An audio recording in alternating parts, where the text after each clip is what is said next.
Hi friends, ஒரு எக்ஸாமில் வந்த ஆப்டிடியூட் கொஷினை தான் பார்க்க போகிறோம். பார்க்கலாம் வாங்க.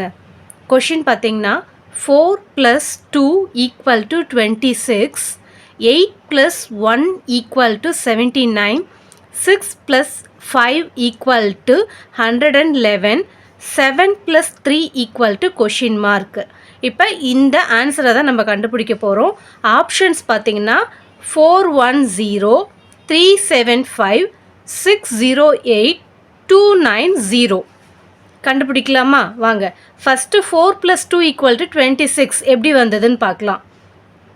4 + 2 = ஃபஸ்ட்டு இந்த 2 எப்படி வந்ததுன்னா 4லேருந்து 2வை மைனஸ் பண்ணுறாங்க. 4லேருந்து 2வை மைனஸ் பண்ணுறாங்க. மைனஸ் பண்ணும் பொழுது ஆன்சர் பார்த்திங்கன்னா 2. அடுத்தது இந்த 6க்கு 4ஐயும் 2வையும் ஆட் பண்ணுறாங்க.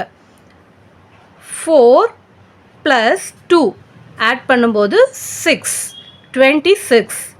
Answer same. Second 8 + 1 same process. 8ல் 1ஐ மைனஸ் பண்ணால் 7, 8ஐயும் 1ஐயும் ஆட் பண்ணோன்னா 9, 79, 79 ஆன்சர் வந்துடுச்சு. அடுத்தது 6 + 5 = 6ல் 5 போச்சுன்னா 1, 6ஐயும் 5ஐயும் ஆட் பண்ணாக்கா 11, 111 சேம் ஆன்சர். அடுத்தது 7 + 3 இதை தான் நம்ம இப்போ கண்டுபிடிக்க போகிறோம். 7ல் 3 மைனஸ் பண்ணோன்னா 4, 7ஐயும் 3யும் ஆட் பண்ணோன்னா 10, 410, 410 தான் ஆன்சர். இப்போ ஆப்ஷனில் இருக்கா? இருக்குது. ஆப்ஷன் ஏ தான் ஆன்சர்.